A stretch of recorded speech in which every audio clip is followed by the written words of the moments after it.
Hello comrades, how you doing? Are you well? Yay! My name's Jay, I'm from No Sweat, the anti-sweatshop campaign that is hosting tonight. This is our annual No Sweat comedy night. Tonight is a special event because it's the 40th anniversary of the miners' strike. And we decided to invite our friends from the Durham Miners Gala down to London and have the event in their honour. Are you feeling ready for the panel? Yeah! So, I'd like you to please welcome to the stage, in no particular order, in the order I wrote them down. First off, we have Fran Heathcote, General Secretary of the PSC Union. Fran has diplomatically gone for the middle seats. Very cheeky thoughts. This is great. Please welcome to the stage Chris Kitchen, the national leader of the NUM. And called a striking minor, I believe, Chris, yeah? Absolute. The outfit is the three bits of the earrings.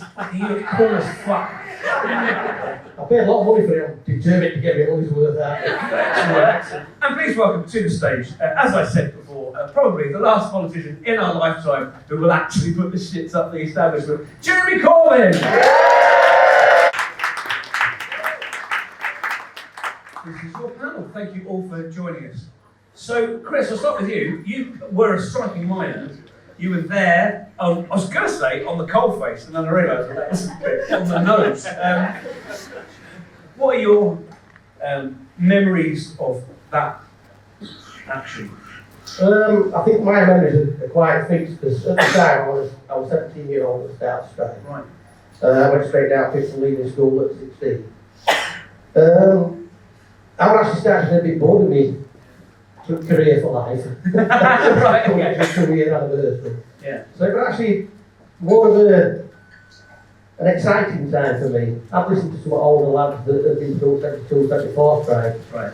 And they're like telling me, oh, this could be a long one because the plan for it, we might be at 8 to 10 weeks. And I'm thinking, oh, 8 to 10 weeks on, that's not too bad.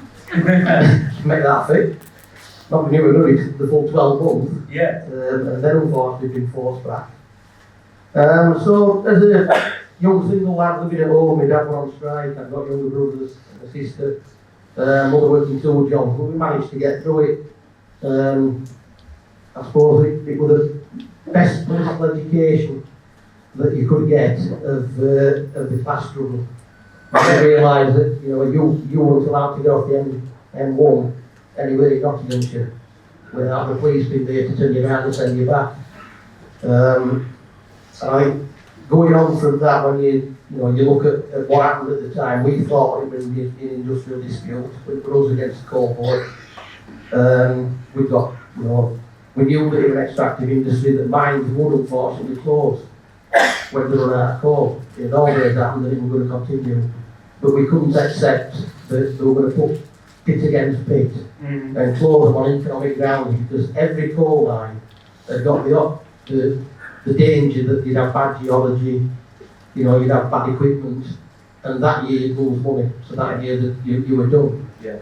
And the coal industry, since its formation in 1947, it was a social experiment because it didn't rely on what you did. It relied on everybody doing the little bit. So you did have pits that lose money one year. Yeah. You'd have pits that make money, and you'd have pits that broke even. But we all worked together and we looked after each other and we supported each other, and that's what kept the industry. Once they took that away after the strike, unfortunately we now know what happened with the demise of the last of the British coal deep mines closed in 2015. Yeah. Which were Kelvin, which I did 20 years working at after the closing of the original Big Weldale in 1987 following the strike. Was there a sense when you were chatting to the veterans that there was something different about this strike? From what they've experienced before and from the stories you've been hearing? Yeah, I think it took about 2 weeks for the veterans to realise that they'd got it wrong and this was, they'd no more of an idea of what would have happened than the likes of me or when I started the first time. Right. And, I mean, what have you personally, because you said it's the best political education you've had, in 2025, what have you got now that you learned then? What are these kind of life lessons that you've I think the main life lesson that I've got is the old don't be fooled by the divide and conquer. And the right wing are starting to use it now with the Brexit part. The crap that comes out, it's somebody else's fault that you're not doing as well. And trying to divide us, because that's what destroyed us. Right. We got lads that never believed in the strike. We got lads that thought that they were different and they were going to be looked after. And then as the strike went on, unfortunately, we've got families that broke apart. We've got lads in really dire straits financially. Yeah. That were forced back. Yeah. And that just sort of fragmented us even more towards the back end. And that's, I suppose, the realisation that what we were fighting was for communities. It was for us jobs, but it was to retain us identities. And the fact that that is always still worth fighting for. And you see them trying to do it in other communities now. With Thatcher, I hate to say the word, but... in the 100 Club, you're allowed to spit when you say it. I would, but I'm not right. But the way that they try and divide and conquer us and to try to turn into individuals that look after themselves and sort everybody else, that's not the way that you could work safely around. Right, if you didn't like somebody, when you were underground, your safety depended on them looking after you, watching your back, and theirs on you. Yeah. So when you were at work, you were a community, you worked together. You might not want to go out and have a drink with them at the weekend. And also the communities that we lived in were not exclusively mining. We had the miners' welfares. Most of them had sports and recreational facilities as well as a pub. And miners were always around for like a pint after work. It was thirsty work. Yeah. But we also, had the sports facilities which were available to all the community, whether you were in the industry or not. And unfortunately, we've seen a lot of those that's gone to the wall since the industry has been wound down. Absolutely. Did you find, was it very difficult, so when you were working after the strike, when you were finding other claim, did you feel that the kind of the community had changed because of those divisions that were sowed? It didn't so much for me until 1987 when Weldale shut. We've got very few scabs at Weldale. Right. And none of them returned after the strike. Yeah, I can bet they did. So we were okay. Unfortunately, when the closed Weldale in 1987, that's good at Kenley were about 50-50. Right. So my first few weeks, nobody had talked to me, because they didn't know why I wasn't what my background was. I had to talk to them, in case I was talking to a scab. Yeah, wow. So it was a total different setup, if you like, when I went to Kenley. And that was a bit of an eye-opener, because then, like I said at the start, I was a young single lad living at home. I know that I can, on my own with another young single lad that were living at home, that didn't stop out the full 12 months, because if I could do it, then he could. Obviously, I'm probably a softer attitude, because, lads with kids, mortgages, stuff like that, I can't be as strong with them. Sure. Because I don't know, in all honesty, having done that, how I'd have gone if I'd been in that situation at the time. Yeah, absolutely. So I always treat people as I find them and only compare those that are the same as what I want. Mm-hmm. I'll leave the father to slap other scabs off that kids didn't stop that because he managed to. And, I mean, presumably there was an identity within your community based on what you've been through. So, we were talking there about the kind of division and that, I suppose, the organic kind of solidarity being disrupted. But presumably there's something you've got out the back of that, what you've been through together, and is that something that's kind of lasted? It has lasted because it divided us. There was, quite simply, there were the scabs and there were the solids. Right. Scabs sort of like tried to stick together and support each other, but failed miserably because they weren't bothered about themselves. But the solids actually, it made us stronger because we realised that we did need to support each other, and we knew that we were going to go on continued attack then. Almost 84. Yeah. We were going to continue with big closure programme where they were trying to wind us down and get rid of us. Mm-hmm. So it made us stronger. Yes. Thank you. Fran, now, before we did the panel, I was thinking, I'm pretty sure Fran wasn't old enough to have been an activist. And she was like, I was not old enough. But you've been, a political activist, a union activist, so what are your thoughts about the miners' strike and its legacy? Well, the last 20 years I've lived in the North East, and you just can't ignore it, because the Durham Miners Gala, which happens every July, is what they call up there Christmas for Socialists, and it's a fantastic show of strength where everybody comes together, and you still feel that solidarity. And of course, over the last year, we've been celebrating the 40-year anniversary. But what came through in terms of all that, and I expect people have seen the film Pride, is the other communities that supported the miners. So like whether that's the LGBT plus community, whether that's the Indian mine workers who showed that solidarity, whether it's Bruce Springsteen donating vast sums of money, or a whole layer of women that got involved through the miners' strike. And I was really privileged last summer to share a platform with Heather Wood, Betty Cook, and a number of other women who had really found themselves through miners' strikes. So they were wives of miners. When they first got involved, they felt, in their own words, not mine, that they didn't have an education, they didn't really feel qualified to stand up and speak to anybody. But by the end of that dispute, they had educated themselves, they had grown confidence, they had stood up and spoken in front of tens of thousands of strikers and people that were involved in the dispute. They sat afterwards and wrote books. So Anne Scargill and Betty Cook wrote a book about their experiences, and I think Betty went to university, got an education, and that allowed her to take on a whole new lease of life, really. So I think as a woman activist in the trade union movement today, that solidarity, but also that confidence that came from standing with everybody else that was involved in the same battle that you were involved in, gave confidence, but it also showed what absolute solidarity got them through that time. And I think, I look around in the North East where I live, but also more generally across the movement, and it changed things forever, really, for women. And we stand on the shoulders of giants, I think the saying goes. And when I meet people like that and everything they went through, it really does give you a sense of how that dispute changed everything. But it changed communities in the North East, the communities that have never recovered in the North East from what happened.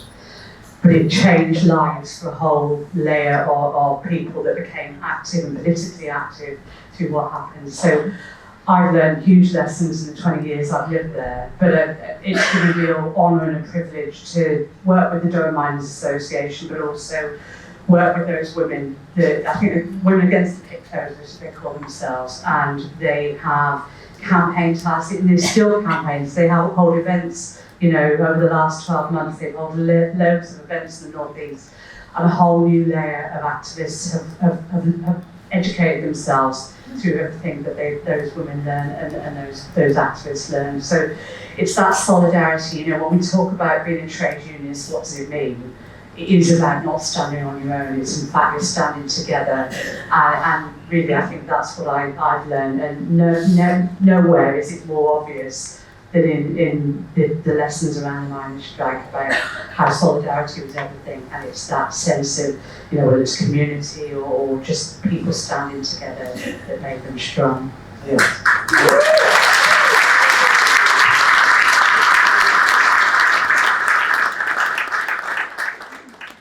Jeremy, you were one of the few MPs who were vocally, viscerally supportive of the miners' strike. Is that correct? Yeah, I was elected to Parliament in June 1983, and the strike, as you know, came 84, 85, and there were a group of us, a not very big group of us, who were completely dedicated to supporting the miners in the strike, and Dennis Skinner was obviously a central figure in that, as was Tony Benn, Eric Heffer, and a number of others, Joe Maynard, and it was quite a formidable group, but it wasn't enormous, and we worked out parliamentary strategies day in, day out, who's going to raise this question? This has come in from what happened on a picket line in South Wales, or this has come in about the treatment of children. And there's some in this room who remember it. The Thatcher government then, not that long into the strike, decided to change Social Security rules completely. Up until that point, if you were out of work because you're on strike, you obviously didn't get paid by your employer because you're on strike, but your family could claim Social Security benefits for obviously the necessities of life, children and so on. And in the case of mining communities, as Chris has explained, it's a very tight-knit community where everybody living in the same village are all working for the same employer. Take away the access to social security payments, basically of the entirety of the village. So it was essentially trying to starve the miners back to work.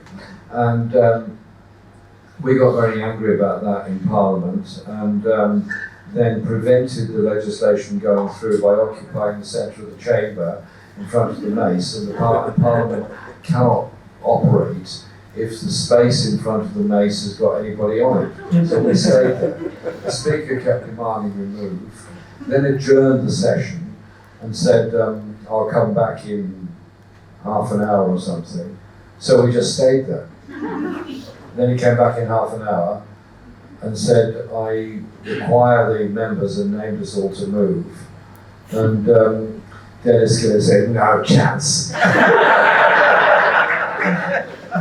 And so we stayed on a bit longer, and then eventually decided to call stumps that day and adjourn the whole thing. We didn't stop the legislation, but we were able to delay it. And gestures like that matter, because it meant that the mining communities and others could see there was some people in Parliament that were serious about speaking up for them. Was there a sense that the Thatcher government's actions in this were part of a wider attack on the left, a wider attack on union organising? Yes, I mean, it's all presented as if it was a strike between the NUM and the National Coal Board. It wasn't really. It was a strike between the miners and the mining communities and the Tory government. I mean, the Coal Board was a tool of Thatcher in every conceivable way. It wasn't an industrial dispute where the employer can come to an agreement or not come to an agreement. It was if they didn't have the government behind them, they would come to an agreement very, very quickly about the closure of Corbyn, or indeed any other bit for that matter. They would come to an agreement. There was a process for doing that. And so it was part of the Thatcher agenda. Remember, she'd just been re-elected in the 1983 general election, already done the first round of anti-trade union legislation and privatisation.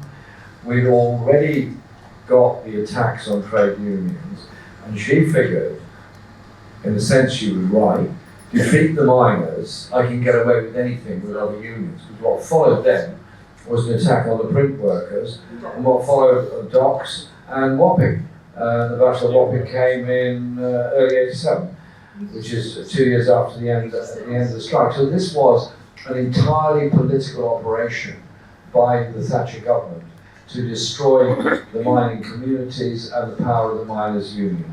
They knew that we had support, they knew that, and I think that it's sad to say it, but basically the miners were let down by the rest of the labour movement, not the rank and file of the movement, not many good people within the movement, but surely to goodness we could, should, and actually knew what was at stake was the entirety of the labour movement and the progressive legislation that had been passed in this country.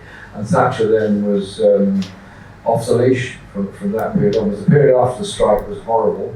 And then going to mining communities in 86, 87, 88, that period, places that I'd been to during the strike that were vibrant, strong, cohesive, coherent communities, but then areas of high levels of unemployment, young people feeling a sense of hopelessness, and all the other social deprivation went with that. And well, you know this, Chris, better than me, but many of those communities have never recovered, have they? They're still in that situation. The other thing I'd just say about from my experience, the strike was, it was very busy, obviously. We spent an awful lot of time going around the country doing rallies in support of miners and many different places. And I remember somebody called me up from the NUO and said, we're picketing Dungeness power station on Monday morning. Can you go there? I said, yeah, okay. I said, what time? They said, we want you on the picket line at 5 o'clock. So, okay. So 5 o'clock Monday morning, Dungeness. And this is like 8 o'clock Sunday night. Okay. And then so I thought, I'm going to get there. And there was a guy with me, a very nice fellow called Durham Miners Association, who was council in Haringey. He said he'd borrow my car. Okay. So he left his car. So I got up at 3 o'clock, drove all the way to Dungeness. It was absolutely bitter freezing. In fact, when I was trying to make a speech, the microphone was going, comrades, I support you. It was dreadful. Dreadful weather and so on. So then, after we finished, you see, we then had a debate on the strike in Parliament that afternoon. So we finished what we had to do in Dungeness by around 9 o'clock or something like that, around 10. So I thought I'll go back to London. And it was absolute snowstorm coming then. And these guys saw me get in the car to go. They came up to me, banged on the window, driver's side window, to say, wound down the window. I said, just to say thanks ever so much for coming. We really appreciate it. And the snow's pouring in. At that point, the bloody window got stuck. I couldn't close the window. So I drive all the way back to London with snow pouring in through the window. But it was a memorable day. What model was the car? Well, it was a Ford Sierra. I don't know, I gave it back to him and I said it's battle hardened. So, but the other side of it, which was sad, I remember Tony Benn and I, we'd been to several events during the day somewhere, and we were quite tired by the end of it.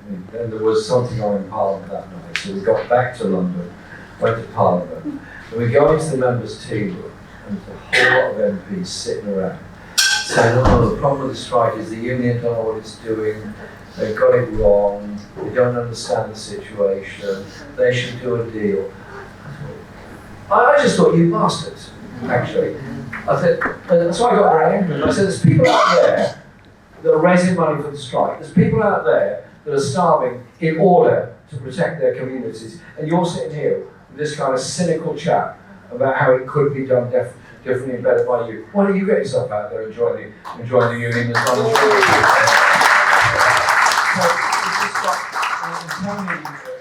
and Tony said, well, comrades, it's important that you understand the history of this. But Tony was absolutely magnificent and brilliant throughout the strike. And so I made a lot of friends during the strike. I learned a great deal, but I'm sorry I'm on so long, but last thing to say is this, that time, early 80s, this country was, as now, divided in many ways, but often very socially and culturally divided. I don't think people who lived in inner city communities like mine in London, unless they'd come from those areas, had much comprehension of what a Midlands or Northern industrial town was like, or what a mining community was like. There was no reason why they should. It was different to them. And I don't think many of those that lived in those mining communities really had much idea of what went on in inner city Britain. So when large groups of miners came to our community, we had the Red Rose Club on Seven Sisters Road in Islington, then they would all pitch up there because that was the centre of our activity. And we would find somewhere for them all to stay, and that was never a problem. You phone people around, people would immediately offer room, bed, whatever, to miners who would then spend the day out collecting. And then we started having solidarity events. You mentioned the LGBT community, the black community, the Irish community, and so many others started putting on events to raise money for the miners. And that sense of solidarity, of Thatcher attacking inner city communities by cutting public spending, cutting services, demonising young black kids, and so on, alongside the miners. And I think it changed a lot of perceptions by a lot of people forever. In my borough alone, we had regular collecting points all the time. Dig deep for the miners. We went around collecting money the whole time. And I calculated that this is 1983-84. In our borough alone, we collected £100,000 for the miners. That was a lot of money there. And also our council, I don't know if it was legal what they did, but they did it well. They agreed with us that they would offer every council employee the opportunity of donating to the miners. And so they could be taken off their wages every month, or every week, depending on when they were paid, 25 pence, 50 pence a pound, whatever it was, the figure they'd said. And that was then paid through. But, and some in this room would know it very well, the government hit back big time against the NUM. Sequestered all their assets, sequestered all their funds, took everything away, so the union could not operate in a normal way. It couldn't write checks, it didn't have bank accounts, it couldn't do anything. So you had a strike, thousands of people out, thousands of people needing support, and no means of through the normal channels getting anything to them. So it was all done by cash and trust. And I just remember going to St Pancras Station with £10,000 in a co-op carrier bag. It was a co-op bag, I assure you. It was not Tesco. So I go there with this money, but I put some sort of shopping on top of it. So I put some couple of cans of baked beans stuck on top of the piles and piles of notes in this carrier bag. And the idea was that I had to hand the money over to Peter Heathfield, who was then the General Secretary of the NUM. And he had to make sure he didn't know me. So there was no liaison between us, or allegedly not. So I get to the station. In those days, St Pancras wasn't very busy.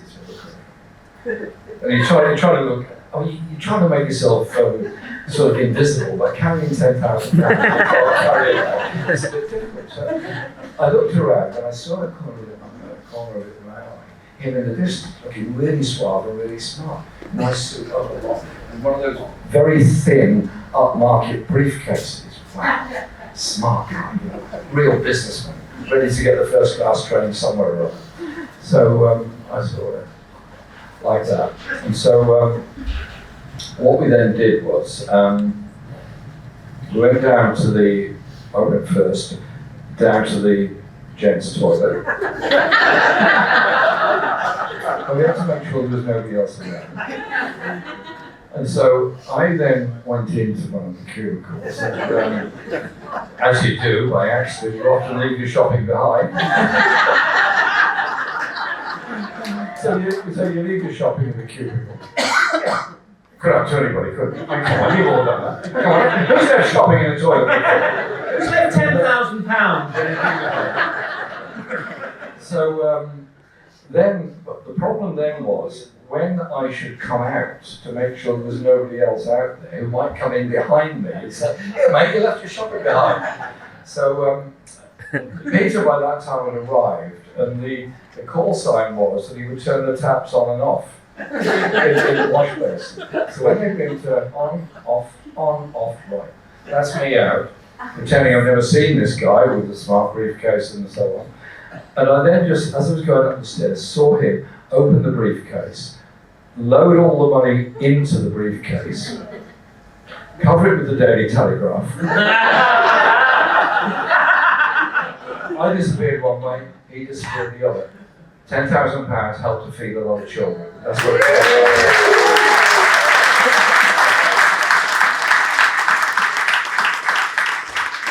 Feel like inspired. You know, you read a couple of John le Carré novels and you think, oh, That's gorgeous. Chris, what sense did you have while you were taking part in the strike? What sense did you have of the solidarity that was happening in, like Terry saying, kind of in a city with lots of communities that you would normally kind of run along with. Yeah, not just that, you've got the sense that, like Jeremy said, even though the establishment and some in the establishment that you'd expect should be supporting you won't, TUC, but the grassroots, other trade unions were supporting us. Yeah. And that come across very strongly everywhere that you went. I mean, I picketed in North Wales, I picketed in Nottinghamshire, as well as Yorkshire. And the support that we got from the rank and file people far outweighed, regardless of what their union political position was in relation to the strike.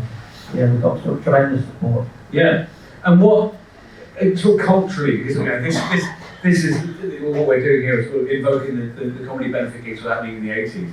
What, were you going to punk shows and stuff? Was there any, were you being exposed to different stuff? No, unfortunately, being a flying ticket, we had to get up pretty early. And they want the pound a day picketing money didn't really stretch to be going out every night to have a pint. And if you're going out to a company, you might as well have a pint while you're there. Absolutely. So unfortunately, like once every fortnight, and have one good night as opposed to hotels. You learn how to look after your money. Yeah. Something that some of us kept all the way through life. Good. Fran, so I now want to kind of, and I'll ask this of all of you, so have your answers ready, and also we'll open it up to you guys as well. But we're in dark times at the moment. What I want to know, what are the lessons of the miners' strike that we can use now, particularly with that disenchantment of the fact that it was beaten. What can we invoke now that we learned in the 80s?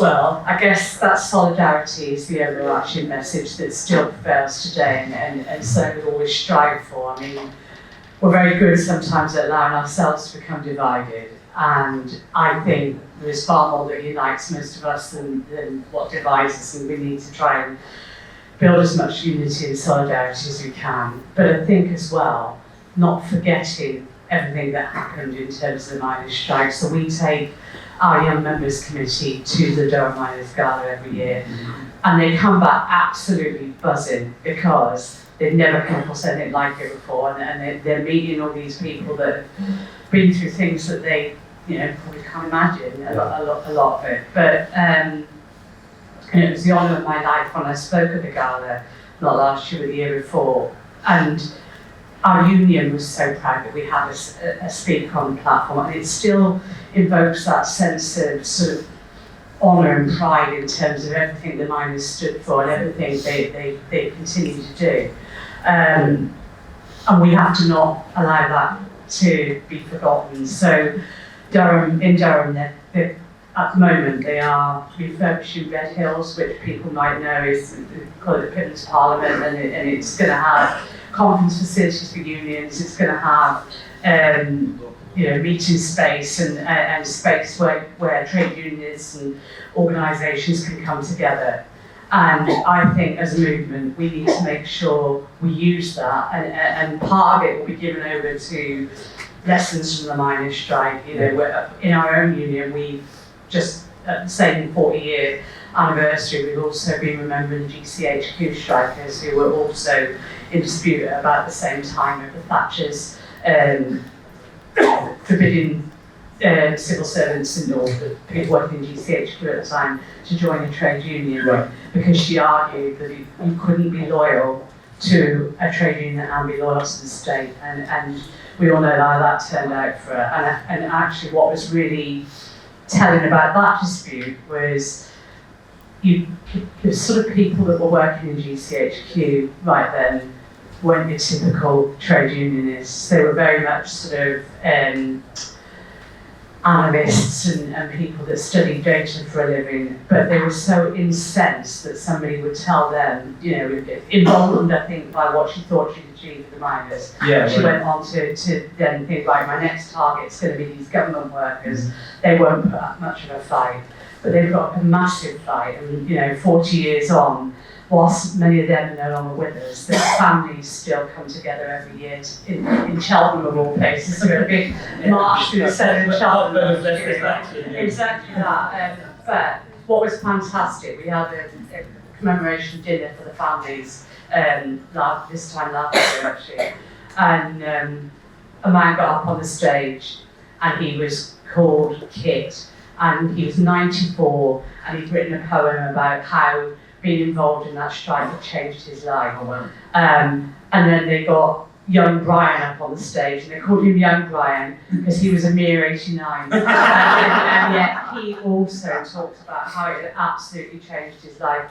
And I think learning lessons from that, learning lessons from what happened with the miners, and making sure that the layers of trade unions that we're bringing through now, and the young people that are getting involved in unions, recognise that all of this, means something, and it comes from somewhere, and it's the battles that have been won by the miners and by others that allow them to do everything they're doing today is massive. And so I think for me it's that sense of solidarity, that whether it's a new community, whether it's working with to our union, obviously we've just been talking about social security benefits. Our union is the union that represents people who process social security benefits. Right. But clearly, if we're not careful, we can very easily be divided from benefit claimants and from people who, it's very easy, isn't it, to set people up against each other, so the workers versus the claimants, and the Tories were very, very good at that. But the best lesson we can sort of remind people is that when we stick together, so when disabled people against the cuts and unite community, stand with the people that process the benefit system, because they recognise that the attacks come from the same source, right. And that's a right-wing government that's trying to sort of do them down. And I'm talking about the Tories at this point. Let's see where we are with the new government, and hope that I'm not referring to them. I think those are the lessons that we have to always remind ourselves of, and make sure that we embed that with the people that are coming through as well. Yeah. It's very worth saying that the motto of the Durham Miners Union is "the past we inherit, the future we build." This has been our panel. Thank you all so much. We're out of time, unfortunately.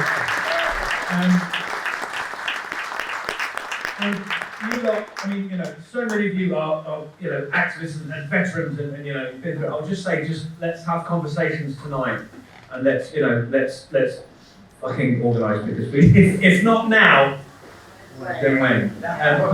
Please support the Durham Miners Gala and give everything you can for it, because it's not just a commemoration, it's a celebration, but it's also about empowering people going forward.